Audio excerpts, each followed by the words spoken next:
పలానా హీరో సినిమాలో హీరోయిన్ గా పలానా అమ్మాయిని సెలెక్ట్ చేసుకున్నారు అనే టాక్ ఎప్పుడూ వినిపిస్తూనే ఉంటుంది.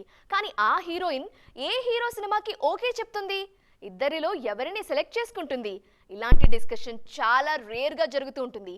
ఇప్పుడు మృణాల్ విషయంలో యాజ్ ఇట్ ఈస్ గా ఇలాంటి డిస్కషనే షురూ అయింది. మృణాల్ ఠాగూర్ పేరు చెప్పగానే మన దగ్గర ఓ మంచి పాజిటివ్ ఫీల్ కనిపిస్తుంది. రిచ్ లుక్, పద్ధతైన అమ్మాయి, పాష్ గర్ల్ అనే మాట తప్పక వినిపిస్తుంది. చీరకట్టులోనే కాదు, మోడ్రన్ డ్రెస్సులకు సరిపోయే పర్ఫెక్ట్ ఫీచర్స్ ఉన్న గర్ల్ అని అందరూ మెచ్చుకుంటారు. అందుకే సౌత్ ని మృణాల్ కూడా అంతే ఇదిగా ఇష్టపడుతూ ఉంటారు. సౌత్ లో పర్ఫార్మెన్స్ ఓరియంటెడ్ సినిమాలు వస్తూనే ఉన్నాయి, నేను చేస్తూనే ఉన్నాను. ఆ మధ్యొచ్చిన సీతారామం, రీసెంట్ హాయ్ నాన్నలో నా క్యారెక్టర్ చూసిన వాళ్ళు నాకు స్పెషల్ గా ఫ్యాన్స్ అయ్యారంటూ మనసులోని మాటల్ని చాలాసార్లు చెప్పుకున్నారు మృణాల్. నార్త్ లో మాత్రం మృణాల్ ని గ్లామర్ ఓరియంటెడ్ క్యారెక్టర్లే పలకరిస్తున్నాయట. అక్కడ పర్ఫార్మెన్స్ కి స్కోప్ ఉన్న క్యారెక్టర్లొస్తే అక్కగానో తల్లిగానో చేయడానికి కూడా రెడీ అని అంటున్నారు మృణాల్.